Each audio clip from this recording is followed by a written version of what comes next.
हमारी इल्हाक की शर्तों की इंस्ट्रूमेंट ऑफ असेशन जो महाराजा हरी सिंह जी ने डोगरा रियासत जम्मू कश्मीर और लद्दाख जिसकी सरहदें पीओके गिलगित बल्टिस्तान तक थी, उस इल्हाक की शर्तों को तोड़ा किसने? ये अवाम से को भी ये सवाल है और उसको भी ये जानकारी होनी चाहिए कि वो इल्हाक की शर्तें तोड़ी किसने? वो भारतीय जनता पार्टी ने तोड़ी। और ये कहते हैं कि सेशन का दिन मनाते हैं, महाराजा हरी सिंह जी की जन्मदिन की छुट्टी हमने जंग लड़ के ली और हम डोगरे हैं आखने शाने कने असें जितियां न जंगा कमसाने कने। अज तुसें साड़ी डोगरा रियासत की उस महाराजा हरी सिंह जी की रियासत की जमींदोज करी ओढ़िया और ऊन तुस गलांदे हो। अल्फाज आपके सवाल का जवाब दे रहा हूँ। अब आप कहते हैं कि एक नेशनल चैनल के ऊपर अमित शाह जी ने यह कहा कि पहले चुनाव करवाए जाएंगे फिर उसके बाद रियासत दी जाएगी। क्यों भाई? आपने हमारे साथ वादा खिलाफी क्यों कर रहे हैं? आपने स्टेटहुड चेयरमैन सुनील डिम्पल जी हमारे साथ मौजूद हैं, बातचीत करेंगे। सुनील जी, स्वागत है आपका न्यूज़ 7 इंडिया में। धन्यवाद अरफाश। कहीं आज क्या जानना चाहते अगर हैं? बात करें हम मिशन स्टेटहुड की, मिशन स्टेटहुड को लेकर के आप लीड कर रहे हैं, वहीं अमित शाह जी कह रहे हैं कि अभी स्टेटहुड नहीं मिलने वाला है।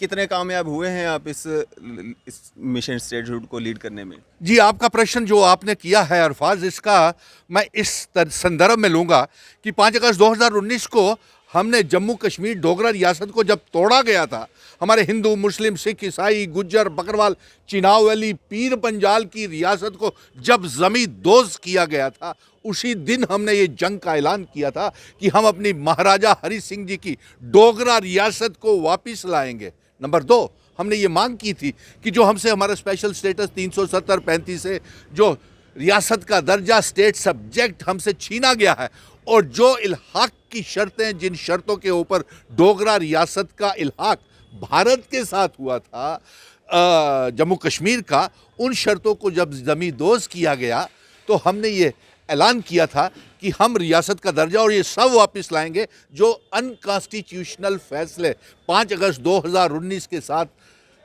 को जम्मू कश्मीर के साथ इस भारत की सरकार ने, यानी कि भारतीय जनता पार्टी की सरकार ने हमारे साथ किया था। और अब मैं आपके सवाल का जवाब दे रहा हूं कि हम तो ये जंग लड़ रहे हैं और हम इसमें कामयाब हुए हैं। आज तमाम जम्मू कश्मीर की 1 करोड़ 30 लाख अवाम और 30 लाख बेरोजगार नौजवानों का यही मुवाक्कफ है कि हमारी रियासत का दर्जा हमें वापस दिया जाए, हमारा 370-35 से हमें वापस दिया जाए और स्टेट सब्जेक्ट हमें वापस दिया जाए, क्योंकि इसका खमियाजा हमने पहले ही कहा था 5 अगस्त 2019 को जब इन्होंने ये गैर आईनी कदम उठाया था तो हमने ये कहा था कि इसका भारी खमियाजा हमको भुगतना पड़ेगा। और आज उसी की वजह से हम हमारा 30 लाख बेरोजगार नौजवान हो गया। जम्मू की सड़कों के ऊपर है नेशनल यूथ कॉर्प्स, रहबरे खेल, जंगलात, सेहत, एसपीओ, विलेज डिफेंस कमेटीज के मेंबर्स, मनरेगा के बच्चे, कश्मीरी पंडित मुलाजिम, रिजर्व कैटेगरी के मुलाजिम, तनख्वाहें नहीं हैं। और ये भारतीय जनता पार्टी वाले सियासत करते हैं। ये मैं आपके इसके ऊपर दूसरा बार आता हूं, लेकिन उससे पहले मैं आपके सवाल का ये जवाब दे दूं कि हम कितना कामयाब हुए हैं। हम कामयाब हुए हैं। आज हमारी इस मांग को लेकर के प्रधानमंत्री ने तमाम राजनीतिक दलों की बैठक ली और ये रियासत का दर्जा उसमें डिस्कस किया। आज हमारी मांग जो है वो पार्लियामेंट में गूंज रही है। और इसके साथ साथ एक सवाल, आपके सवाल के जवाब में मैं देना चाहता हूं, वो खुद ही जवाब होगा कि आप ये बताइए कि हमारी इल्हाक की शर्तों की इंस्ट्रूमेंट ऑफ असेशन जो महाराजा हरी सिंह जी ने डोगरा रियासत जम्मू कश्मीर और लद्दाख जिसकी सरहदें पीओके गिलगित बल्टिस्तान तक थी, उस इल्हाक की शर्तों को तोड़ा किसने? ये अवाम से को भी ये सवाल है और उसको भी ये जानकारी होनी चाहिए कि वो इल्हाक की शर्तें तोड़ी किसने? वो भारतीय जनता पार्टी ने तोड़ी। और ये कहते हैं कि सेशन का दिन मनाते हैं, महाराजा हरी सिंह जी की जन्मदिन की छुट्टी हमने जंग लड़ के ली और हम डोगरे हैं आखने शाने कने असें जितियां न जंगा कमसाने कने। अज तुसें साड़ी डोगरा रियासत की उस महाराजा हरी सिंह जी की रियासत की जमींदोज करी ओढ़िया और ऊन तुस गलांदे हो। अल्फाज आपके सवाल का जवाब दे रहा हूं। अब आप कहते हैं कि एक नेशनल चैनल के ऊपर अमित शाह जी ने यह कहा कि पहले चुनाव करवाए जाएंगे फिर उसके बाद रियासत दी जाएगी। क्यों भाई, आपने हमारे साथ वादा खिलाफी क्यों कर रहे हैं? आपने कहा था कि रियासत का दर्जा समय ठीक होने के ऊपर दे दिया जाएगा, तो आज इनकार क्यों? और फिर चुनावों से आप भाग रहे हैं। मालूम नहीं कब चुनाव होंगे, कोई टाइम फ्रेम आपने उसी इंटरव्यू का जिक्र कर रहा हूं जो सवाल आपने खड़ा किया है कि उसमें कोई नहीं बताया गया कि जम्मू कश्मीर में जमहूरियत की बहाली कब होगी, कब जम्मू कश्मीर में असेंबली के चुनाव होंगे, कोई जानकारी नहीं। और उससे पहले आपके इस सवाल के साथ एक और सवाल जुड़ा हुआ है। अरे भाई अरफाज, आपको मान गए, आप ऐसे ऐसे सवाल खड़े करते हो कि सवालों के ऊपर डिबेट चली जाती है। उससे पहले परसों अमित शाह जी ने जम्मू कश्मीर को लेकर के एक हाई लेवल मीटिंग ली, जिसमें हमारे लेफ्टिनेंट गवर्नर मनोज सिन्हा साहब थे, चीफ सेक्रेटरी जम्मू के थे, और हमारे सारे रिजर्व्ड कैटेगरी के मुलाजिम रात के 12 बजे तक इसी प्रेस क्लब में भूखे प्यासे, मेरी बहनें, बेटियां, बच्चे यहाँ सड़कों के ऊपर थे। और भारतीय जनता पार्टी के नेता आते हैं और आश्वासन देते हैं कि आपका मसला हल किया जाएगा। फिर कल भी रात के 12 बजे तक भारतीय जनता पार्टी के दफ्तर के बाहर हमारे बच्चे, कश्मीरी पंडित मुलाजिम, धरने प्रदर्शन और शिवरात्रि को मांग कर रहे थे कि तनख्वाहें हमें वापस की जाए। तो उसका सवाल का जवाब इन बच्चों को तो अमित शाह जी ने एक तो लोहड़ी वाले दिन आकर के जम्मू में, जब डांगरी की शहादतें हुई थी, यहाँ पे आकर के कोई दिशा निर्देश जारी लेफ्टिनेंट गवर्नर को और ना ही चीफ सेक्रेटरी को दिया कि इन बच्चों की तनख्वाहें रिलीज़ की जाएं और साथ में इनको पक्का किया जाए, इनके लिए जॉब पॉलिसी बनाई जाए और इनके लिए रेगुलराइजेशन की जाए और इनकी तनख्वाहें बढ़ाई जाए, कोई बात नहीं की। और इन बच्चों ने काली लोहड़ी मनाई, काली दिवाली मनाई, 26 जनवरी को भी यहीं पे धरने प्रदर्शन करते रहे, और अब शिवरात्रि भी आ गई, तो इनको इंसाफ नहीं मिल रहा। और साथ में हमारा ये कहना है कि उसी जो हाई लेवल की टॉप एडमिनिस्ट्रेशन की मीटिंग ली जम्मू कश्मीर को लेकर के हमारे अमित शाह जी ने, उसी में कैटेगरिकली ये कह दिया गया कि उन लोगों को तनख्वाहें दी जाएं जो ड्यूटी ज्वाइन करते हैं। तो इसका साफ जवाब मिल गया इनको कि वो ड्यूटी जब तक ज्वाइन नहीं करेंगे और तब तक। लेकिन हमारा ये कहना है कि आप 1990 में भी इससे बदतर हालात थे, आज जो हालात हैं ये 1990 से भी बदतर हालात है। तब भी कश्मीरी पंडित, हमारे भाई बहन, बच्चे वहाँ से आ गए थे, उनको यहाँ तनख्वाहें भी मिली, जम्मू में एडजस्ट भी हुए, और उस समय की सरकारों ने काम भी किया, और हमने गले मिल करके जम्मू के लोगों ने उन्हें हाथ बढ़ा करके उनको जम्मू में बसाया। तो अब भी ये बेरुखी क्यों? और अगर इसके साथ साथ मैं ये भी कह दूं कि बच्चों, ये कमेटीज बना बना करके भारतीय जनता पार्टी वाले ना जाने क्यों गुमराह कर रहे हैं सभी को। ये वहाँ भी गए, दिल्ली भी गए, खाली हाथ वहाँ से लौट कर आ गए, और आज आपकी ये जो सवाल है ये काफ़ी निराशाजनक सवाल है, डिसअपॉइंटिंग सवाल है, क्योंकि इस बजट में भी कुछ नहीं मिला। और अब तो जम्मू कश्मीर में वो हालात है कि जम्मू कश्मीर जिस तरीके से जम्मू कश्मीर एक जैसे होता है ना, कोई ऑफिसर के ऊपर एक्सप्लेनेशन निकली हो तो उसको अटैच कर दिया जाता है कमिश्नर के दफ्तर में, या कोई कमिश्नर, कोई डायरेक्टर, कोई उसके ऊपर एक्सप्लेनेशन की हुई हो तो उसकी अटैच कर दिया जाता है सेक्रेटरीट में। उसी तरह से जम्मू कश्मीर को भी इस समय जो अटैच किया हुआ है वो होम मिनिस्ट्री के साथ अटैच किया हुआ है, यानी कि हमारे चीफ मिनिस्टर की पावर तमाम जो है हमारे माननीय होम मिनिस्टर साहब के पास, अमित शाह जी के पास है। तो उसके बावजूद आप अमित शाह जी देख लीजिए कि हम किस तरीके से, किस दौर से गुजर रहे हैं। सुनील जी, मंशा क्या है सरकार की? इसके पीछे स्टेटहुड बाद में, इलेक्शन पहले, इसके पीछे मंशा क्या है? मंशा कुछ भी नहीं है। हमें हकीकत में अब ये लग रहा है कि सरकार की नीयत में कोई सफाई नहीं है, क्योंकि जिस तरीके से हमारा दरबार मूव रोक दिया गया, हमारे पावर प्रोजेक्ट नीलाम कर दिए, हमारी ज़मीनें हमसे छीनी जा रही है, और जिस तरीके से हाई लेवल की मीटिंग होती है और जम्मू की सड़कों के ऊपर त्राही त्राही तमाम उन लोगों की मची हुई है जिनको नोटिस आ रहे हैं। कोई भी जम्मू का इलाका, नई बस्ती, सुंजमा, बठिंडी, चाटा, सिदरा, और उसके बाद कश्मीर के सारे, कल भी अभी बंद था कश्मीर, मुझे लगता है लाल चौक और अनंतनाग में, समाचार पत्रों से ही जानकारी मिली, और पुंछ, राजौरी, कोटरंका, नौशहरा, डोडा, किश्तवाड़, तो इस तरीके के हालात पैदा हो रहे हैं, ज़मीनें भी ली जा रही हैं। तो आप एक नोटिफिकेशन निकालें और पब्लिक डोमेन में ला दें। अगर मंशा क्या है आपने ये पूछा, तो इससे दूरियां बढ़ रही हैं। चलिए आपके इस सवाल के जवाब में मैं एक और जवाब देता हूं आपको। आपने कहा कि सरकार की मंशा क्या है। इस मंशा की जानकारी सुनील डिम्पल को भी नहीं है, लेकिन इस मंशा की जानकारी में मैं 3 सवाल देश के प्रधानमंत्री और अमित शाह जी से पूछता हूं।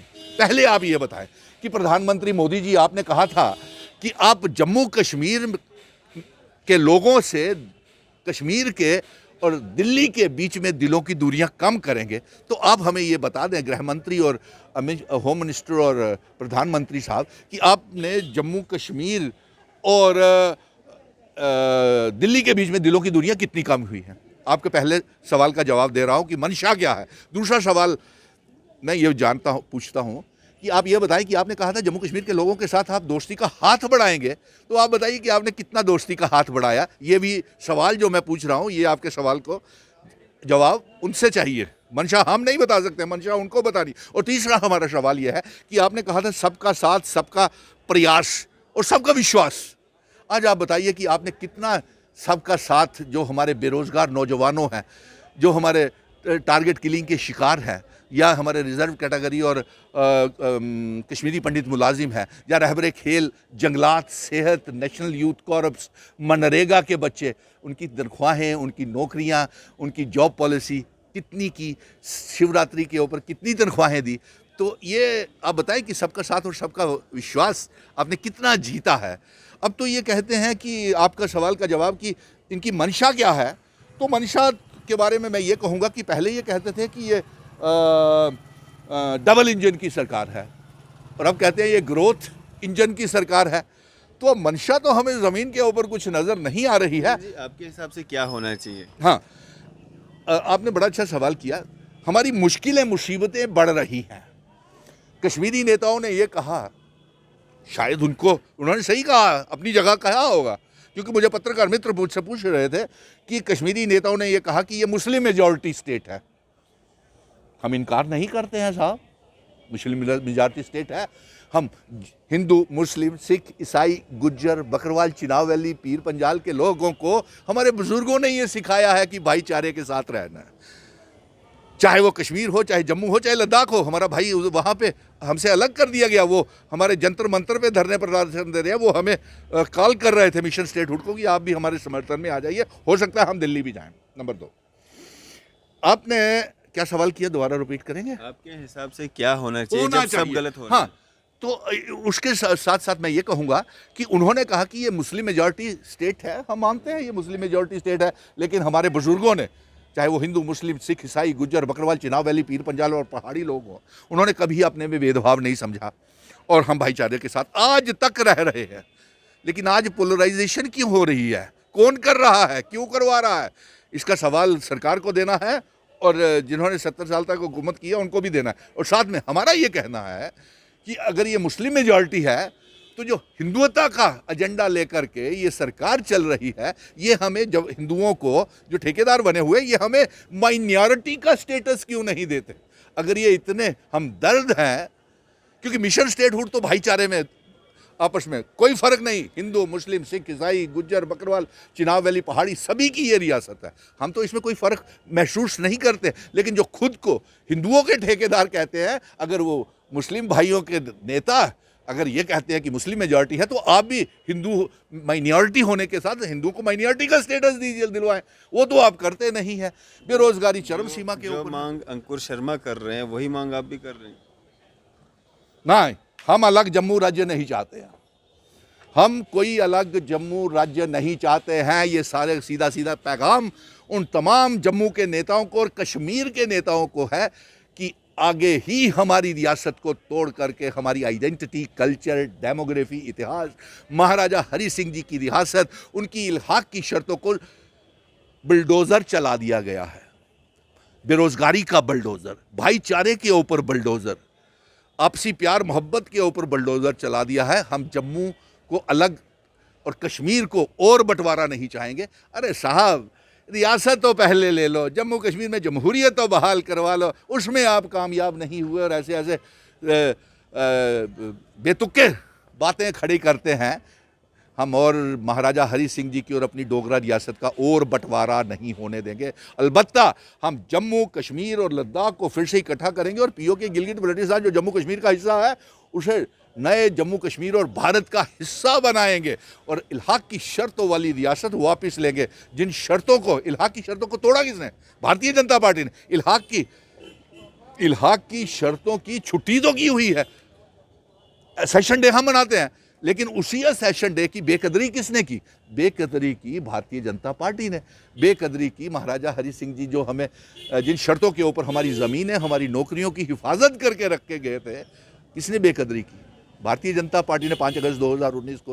वो सब हम वापस लेंगे। लेकिन जो आप हिंदू मिनॉरिटी स्टेटस की मांग कर रहे हैं, वो मांग तो अंकुर शर्मा जी भी कर रहे हैं। और अगर आप भारत का हिस्सा हैं, भारत में रहते हैं, भारत के हिसाब से अगर देखा जाए तो मुस्लिम मिनॉरिटी में है, फिर आप कैसे ये मांग कर रहे हैं कि हिंदू मिनॉरिटी में है? नहीं, मैं उन लोगों को जो इस बात का जवाब दे रहा हूं कि ये कहते हैं कि जम्मू कश्मीर मुस्लिम स्टेट है।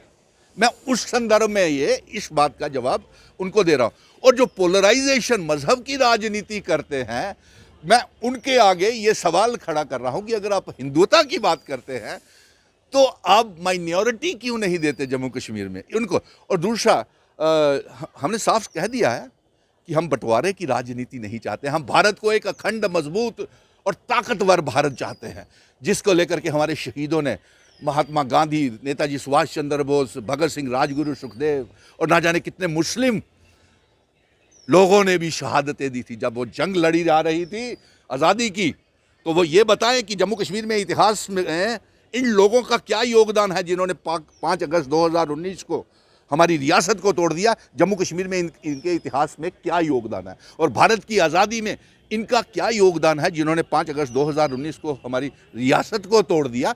ये बहुत से सवाल पैदा होते हैं। अरफाज, आप एक अच्छे पत्रकार हो, इसलिए जानकारी रखते हो। आपका एक लाइन का सवाल और लाखों जवाब उसके खड़े हो जाते हैं।